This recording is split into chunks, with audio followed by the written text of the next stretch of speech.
Okay, hello everybody. Welcome to Korean Atlanta Mentorship. And this is a re-recording of a video I did like an hour ago, but I'm going to re-record again. And what happened was I had a browser tab open with a YouTube video playing in the background while I was recording.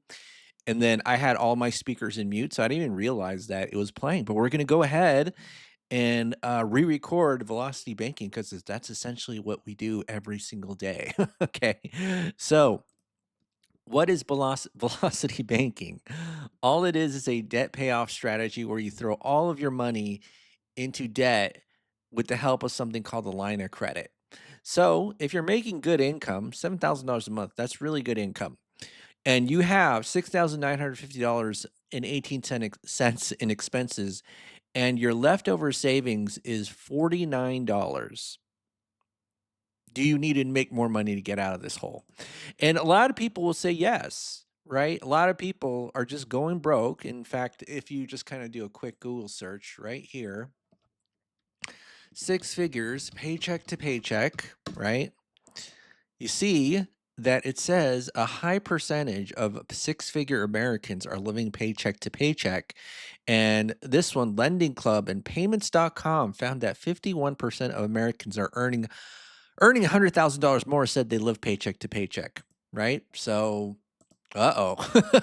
Right? But if we did this thing called velocity banking, we might be able to redirect the flow of money so that we do something that most people would freak out about. We don't save it, right? So that's the easiest way to pay off debt.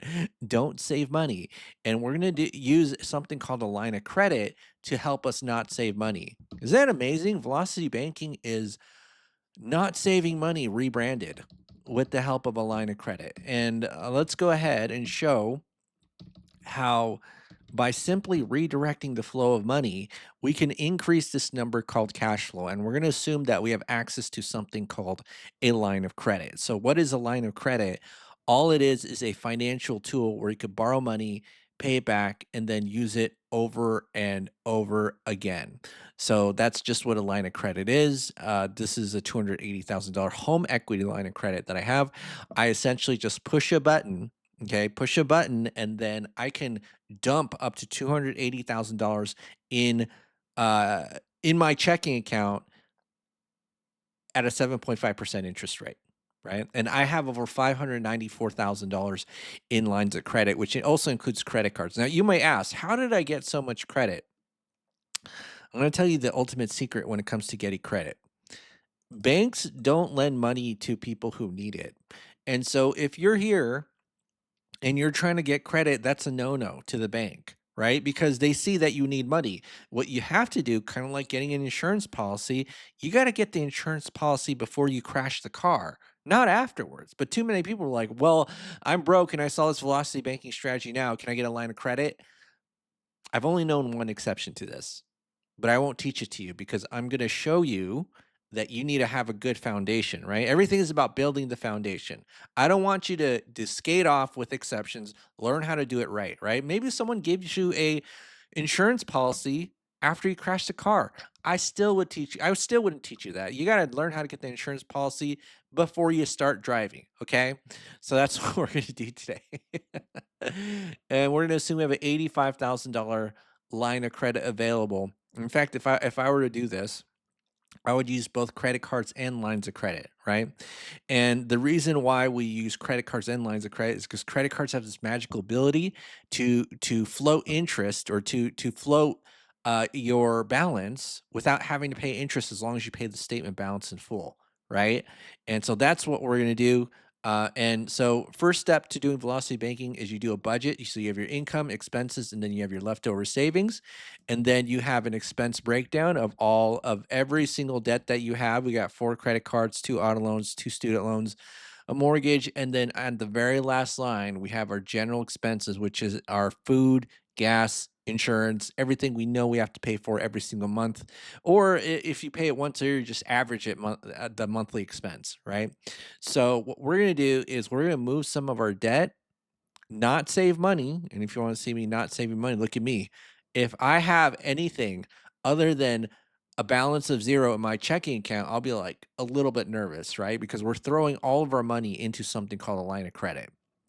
So we're not going to save money and we're going to throw all of our money into a line of credit and increase this thing called cash flow.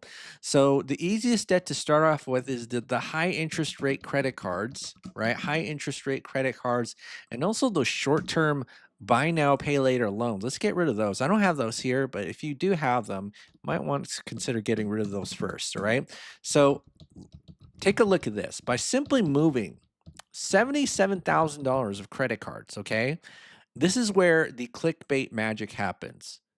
Okay. So you just don't go broke. Don't go broke just by when you can simply just do this. That's the name of the thumbnail. You simply move some debt into a line of credit, and then watch this $49 magically increase. Whoa! How do we go from $49 to $2,617.32? I can't believe it. I cannot believe it, right? So here you're broke, and when you just simply move your money into a line of credit, it went from $49 to $2,617.32, right? And then the final step is to move your entire paycheck into the line of credit, $7,000, take your expenses out, and then rinse and repeat over and over again. Okay, rinse and repeat over and over again. And then we'll just go ahead and do that. So let's do this. And then gonna do this minus um, get the next month's balance by getting the previous month's balance interest in the cash flow, 2617.32. And then we take the average daily balance. We get this average right here, multiply it by the interest rate. Let's go ahead and do that, 0.08.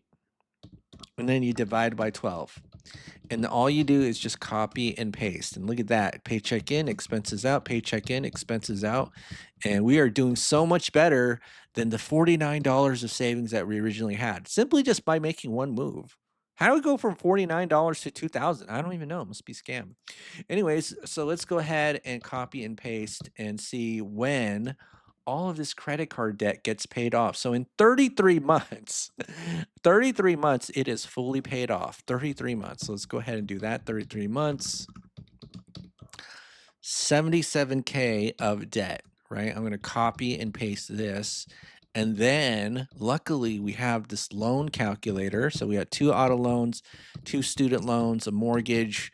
And if we go into our loan calculator, and let me go ahead and reset this. All right.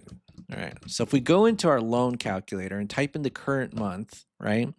What's the current month? It is 33 months right now. I just type in 33, 33, 33, 33, 33. Now we can focus on which loans to pay off. Now, some people might say, hey, focus on the highest interest rate ones, which is legitimate. I would prefer to use the cash flow index because it's just much easier to use, right? Get more bang for your buck in terms of cash flow. If I pay this 7 grand, I only get $118 in my cash flow. Whereas I paid this 5 grand or 10 grand, right? I get much more in my cash flow, even though this technically has a higher interest rate. Okay. What if we turned it into a 30-year student loan? How much would the payment be? $69. Look, it's so affordable, right?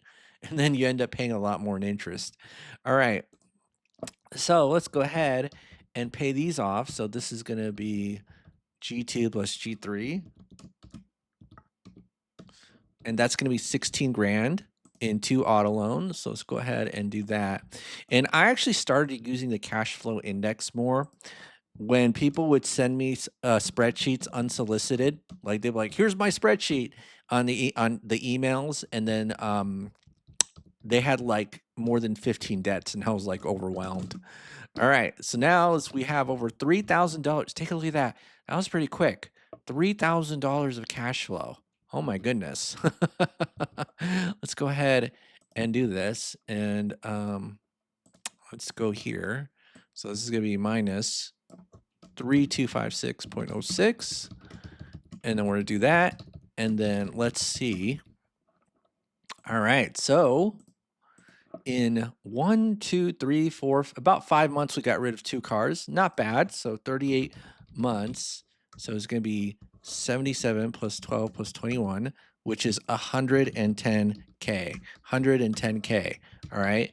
And then now, okay, let's go ahead and update our loan calculator. It's gonna be 00, 38, 38, 38. So this, we'll start off with this loan first, right? So we get it's high interest rate, lowest balance, right?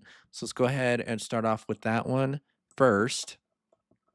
Control V, get rid of that student loan plus 7597.82. And then, okay, we get an extra $100 back in our cash flow. And then let's go ahead and update this. So this is actually $100. Wait, $100 exactly? How much was it? I don't even know. Okay. Whoopsie. All right.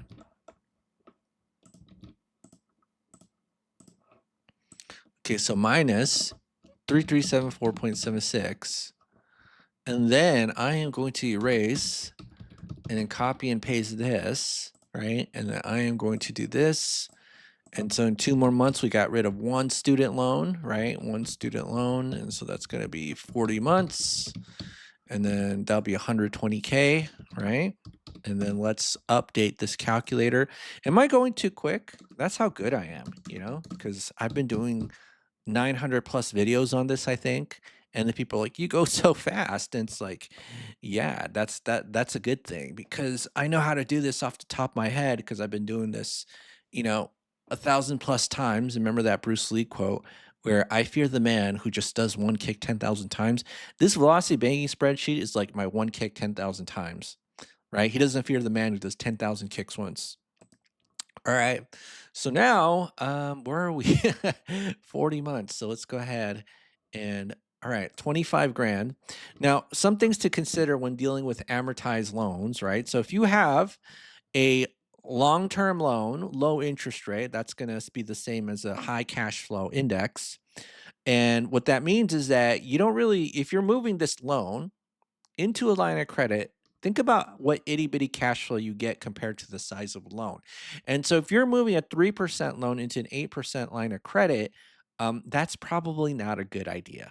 Right, because you're going to end up paying a lot more interest than you have to, and a lot of people don't realize this. Okay, a lot. This is like it's very hard to screw up velocity banking because you're essentially not saving money. But the 30-year mortgage is a tricky beast.